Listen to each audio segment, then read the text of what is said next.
We're still plugging away here on Project Barracuda. Yesterday I got a lot of the front grille support pieces all stripped out, cleaned up, ready to go. The right front fender's ready to go. So later we'll be spraying some epoxy primer on all this stuff. But before we get to that point, I want to get back to some seam sealer.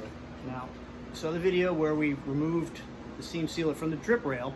So today we're going to be putting the seam sealer back in, letting it cure, and then when I go to epoxy prime those other pieces, I'll shoot a coat over that as well. So let me show you a few tips I learned by watching some videos online, and I'm just going to pass them on to you. I'm basically just duplicating what I've seen other body people do. So believe me, I'm no expert when it comes to this. If you see something I've done wrong, please, by all means, jump in the comments. Much appreciated. Now I've gone ahead and taped off the drip rail on the outside, and I'm starting to do up on the inside. I'm just get up on the ladder here without falling down and hurt myself here. So on the drip rail on the outside edge, I've gone and folded the tape over the lip just a little bit. And that's so when we put the seam sealer in the rail here, we don't get any on the inside of this seam here. Because when you go to put your stainless steel trim back on, if your car has it, you don't want that seam sealer to be in the way. You want it to grip onto the inside, clamp down, and pop back in place without having any issues.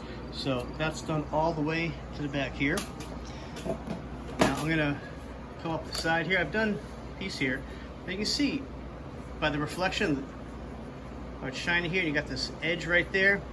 I'm gonna put the tape right along that edge. And maybe I don't want the seam sealer to come up all the way, but I definitely don't want it up there. So we're gonna tape it off all the way down that side to kind of give us an area to flow that seam sealer into. We'll do that all the way down. I've got the whole area taped off now on this side. I ran out of tape, had to go to another roll. Now I've done a couple smaller pieces to make the curve here. Now if you use the better professional tape, you could bend that right around in one piece and keep on going down the whole side. But I use what I have, like most of you folks do, and this is just some duct tape. This stuff is actually, the lighter blue is some 3M tape, goes on nice, but this is just something I picked up. Should work just fine for keeping us a nice edge, so when we put the seam sealer in, we can pull the tape off, have a nice edge. Now there's a couple of different ways to when you put it in. You can use your finger, you kind of just like you're caulking at home, but I went and made a little kind of paint stick. Looks like it's tongue depressor. Trimmed it down a little bit. I'll be able to just kind of tool it right up through and all the way down when I put it on. May have to go back and dress it with my finger a little bit. I'll put on some gloves for that. But let's get the seam sealer out and let's get this going. All right, the seam sealer's stuck in my trusty caulking gun. And yeah, this is just some cheap seam sealer I picked up at a swap meet. It's what I plan on using, and I'm just gonna be fine with it, all right? Now, this is just a regular single tube of seam sealer. There's a lot of other ones that are out there now. Doing my research, there's a self-leveling seam sealer, which people rave about for these drip rails because it flows right in and it is perfect. It lays nice and flat, flows in nicely. It's great. The thing is about that is hobbyists like you and me, when we do this kind of stuff, we don't have a lot of specialized tools that professional body shops or restoration shops have. It requires a dual caulking gun because it's a two-part sealer, and then it flows really liquidy, like one post I saw says more like maple syrup.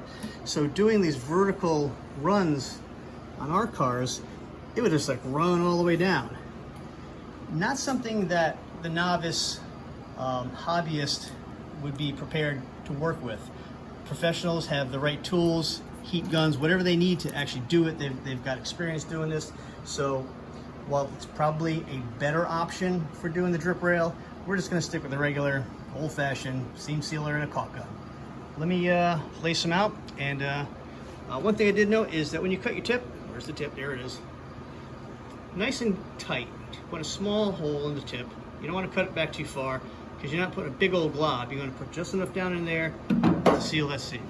So hang on. All right, I've got the seam seal kind of laid in here pretty cool, right? Looks like you would, you're caulking anything in your house. Now start it down here low with my little tongue depressor and I start tooling it up a little bit. You can see it's really just kind of pushing it right into the gaps, into the cracks there, where the seams are between the body and the hood pieces. So let me finish this up and we'll come back in a little bit. Oh, there you have it. I've gone through and tooled it out with my little popsicle stick, stir stick deal. Didn't even have to use my fingers. And came out pretty good. Gotta do a little more tooling in one or two spots. And I did find that when I did the initial bead up through here, it was a little thin in some spots. Went back in, added a little bit more, tooled it in. No big deal. We got a little time to work with the stuff before it really starts setting, but I mean, you got, I think there's 30 minutes before you can paint these, so don't slow down. I'm working as quickly as I can while I'm taking this video, but I got to get back and tool a few more spots, so then we'll do the other side. Now here's a tip I learned while watching some other videos online as well. When you go to take your tape off, you want to pull it at such an angle up and away from the seam sealer, because you don't want to pull it out. Get to this here, like this. You want to pull it away. Otherwise, you'll have happen like I did here. I pulled it in this section a little bit the wrong way. I got to go back and tool that out and fix that. But otherwise, pull it away at a sharp angle.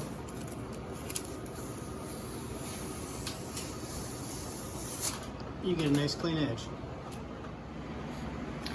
We went ahead and we got the driver's side done too.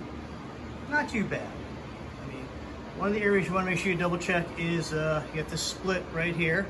You want to make sure that's full of the seam sealer as well after you pull your tape off. Now the reason why we're doing this, I put the seam sealer back. And some people, they do hot rods. They take the seam sealer out, they leave it out, they just paint it, you know, and that's fine.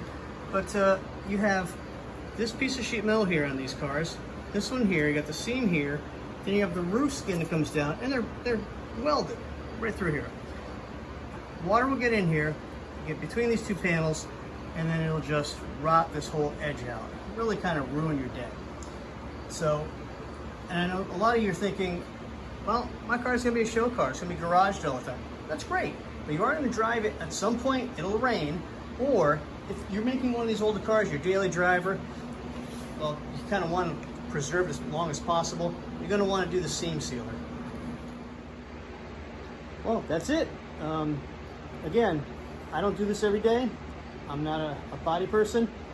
Many of you may be, and like I said, feel free to chime in with some good tips, tricks in the comments section. Point out what I did wrong, please. This will be the last time I do this. Well, unless I get another car. You never know, right? So that's what I learned by watching videos online. I'm just passing along to you what I learned, so you can see how it's done on one of these early Barracudas and Valiants. That's it for today. Have a great day.